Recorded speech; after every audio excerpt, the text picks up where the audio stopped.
सम्पूर्ण साथीहरुलाई नमस्कार छ मेरो अर्को नयाँ भिडियोमा र आजको यस भिडियोमा म तपाईहरु कोरियामा हुनुहुन्छ र कोरियामाको कामसँगै चाहिँ तपाई पढ्न पनि चाहनु भएको छ र त्यसको लागि तपाईहरुले साधन ठेंगा यानी कि लेभल टेस्ट चाहिँ दिइसक्नु भएको छ र त्यसको रिजल्ट आइसकेको छ भने चाहिँ अब चाहिँ क्लास लिनको लागि कसरी हामीले सिन्चन गर्न सक्छौं र क्लास चाहिँ कसरी लिने र त्यसको लागि पनि हामीले सिन्चन गर्नुपर्ने हुन्छ त्यो कसरी गर्ने भन्ने बारेमा आजको यो छोटो भिडियोबाट तपाईहरुलाई देखाउन लागिरहेको छ। त्यसको लागि चाहिँ तपाईहरुले सोसिनेटको आईडी बनाइसक्नु भएको होला र बनाउनु भएको छैन भने पनि साइन अप गरेर चाहिँ तपाईहरुले बनाउन सक्नुहुन्छ, जसको लागि चाहिँ तपाईले साधन फेन्का दिँदाखेरि नै तपाईहरुले आईडी चाहिँ बनाइसक्नु भएको थियो होला र त्यो आईडी चाहिँ तपाईहरुले लगइन गर्नुपर्छ र लगइन गरिसकेपछि तपाईहरुले त्यहाँ चाहिँ सिन्चन गर्नुपर्ने हुन्छ र क्लास लिनको लागि पनि तपाईहरुले सिन्चन गर्नै पर्ने हुन्छ र यो चाहिँ एकदमै सहज छ र धेरै साथीहरु चाहिँ कस्तो हुनु भएको छ भने कन्फ्युज हुनु भएको छ। यहाँ चाहिँ तपाईले 1 क्लिक मात्र गरे पनि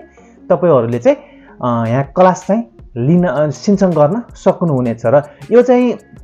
जुन टाइममा खुलेको हुन्छ त्यसको चाहिँ बिहान 9 बजे चाहिँ बिहानको 9 बजेतिर चाहिँ तपाईले सिन्चन गर्नु नै पर्ने हुन्छ, किनभने यसको कोटा चाहिँ एकदमै सीमित हुन्छ। जो चाहिँ पहिलो चाहिँ सिन्चन गर्छ उसलाई नै यिनीहरु चाहिँ लिने भएको हुनाले चाहिँ तपाईले जति सक्दो चाहिँ त्यो जुन चाहिँ कोटा हुन्छ त्यो कोटामा चाहिँ तपाईहरुले भर्नु पर्ने हुन्छ र तपाईहरुलाई म त्यसको लागि चाहिँ आईडी मा गएर चाहिँ देखाउँछु र त्यसको लागि चाहिँ तपाई सर्वप्रथम आफ्नो मोबाइलमा रहेको क्रोम ब्राउजरमा जानुहोस् र क्रोम ब्राउजरमा गइसकेपछि माथि चाहिँ तपाईले सोसिनेट वा सायोथोहाम छंगबो म्याङ चाहिँ तपाईले टाइप गर्नुपर्ने हुन्छ र सोसिनेटमा गइसकेपछि त्यहाँ चाहिँ तपाईले सावेथोहाब प्रोग्राम ख्वाजङ सिन्चङ भनेर यो ग्रीन बटन रहेको छ, यसमा क्लिक गर्नुपर्ने हुन्छ र क्लिक गरिसकेपछि यहाँ चाहिँ तपाईको लगइन आईडी र फिमेल बन्नुमा चाहिँ तपाईले यहाँ हान्नुपर्ने हुन्छ पासवर्ड र म यहाँ हान्न लागिरहेको छु र यति हान्छु तपाईको यो खुल्छ र खुलिसकेपछि तपाई यहाँ माथि रहेको मा जानुहोस् र यहाँ चाहिँ तपाईले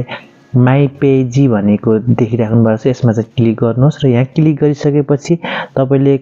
कुनमा चाहिँ सिन्चन गर्ने भनेर चाहिँ हाइलाइट हुन्छ।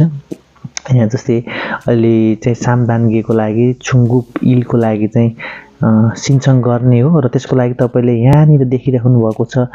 ख्वाजङ सिन्चङ भन्ने र यहाँ यसमा चाहिँ क्लिक गर्नुहोस् र यसमा क्लिक गरिसकेपछि यस्तो इन्टरफेस आउँछ र जहाँ चाहिँ तपाईलाई पाएक पर्ने सेन्टर छ त्यो चाहिँ चुज गर्नुपर्ने हुन्छ र छेउमा चाहिँ सिन्चन खानु पनि आइसकेको छ र मलाई पाएक पर्ने सेन्टर चुज गर्दैछु र मैले चाहिँ यहाँ क्लिक गरे र क्लिक गरेपछि माथि चाहिँ कतिजना कोटा भन्छ यहाँ 2 जनाले भरिसकेको छन् र त्यो सकेपछि तल जानुहोस्, तल गएर यहाँ सिन्चङ भनेको छ, यहाँ क्लिक गरेपछि सिन्चङ